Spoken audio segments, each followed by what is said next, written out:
Je suis arrivé proche de la retraite, je vends ma maison, je reste dedans. Ici, on avait pris la décision de vendre notre maison. Puis notre maison, on la vend à 650 000.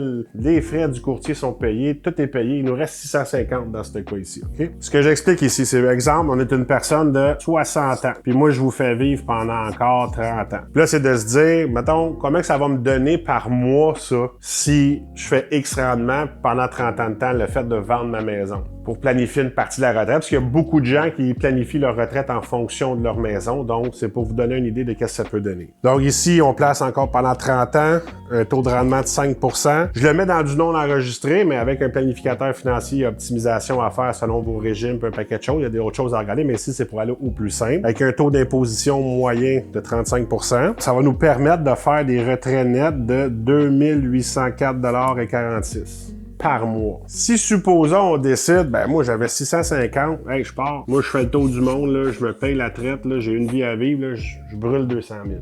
On place juste 450 sites. Donc 450, encore une fois, même chose au niveau de l'imposition, un rendement de 5 %. On va avoir une rente de 1941 $ pendant 30 ans de temps à tous les mois. Puis là, j'ai refait le même exemple ici, mais en disant on va être encore plus conservateur que conservateur. On va y aller avec un rendement de 3 %. Moi, du pépé, je mets ça dans des obligations ou je mets ça dans des CPG, puis je me casse pas le bicycle. Les marchés planteront s'ils voudront. Moi, je protège mon actif. Bon, on pourrait pas, techniquement, parce que va falloir le planifier comme il faut, parce que si on veut se donner une rente. Ici, ça va nous donner une rente de 2 976 au lieu de 2 800. Puis si on place que 450 000 parce qu'on a décidé de se faire du fun ici avec le 200 000, ben on va avoir une rente de 1645 net par mois. Là-dessus, vous ajoutez votre rente RRQ, PSV, puis si vous aviez un fonds de pension. Donc, dans le fond, j'espère que ça vous aide un peu, là, ce que vous allez avoir un peu plus clair, qu'est-ce qu'on peut faire avec la vente de la maison, qu'est-ce qui va rester, puis c'est quoi le type de montant qui va nous rester net. Ça va sûrement être plus que ça ici, parce qu'on va pouvoir l'optimiser s'il y a de la place dans les celliers, il y a de la place derrière. Il y a un paquet de choses ici à réfléchir, d'autres, là. Mais généralement, c'est voici ce que ça donnerait si on placerait dans du non enregistré. Toute chose étant égale par ailleurs.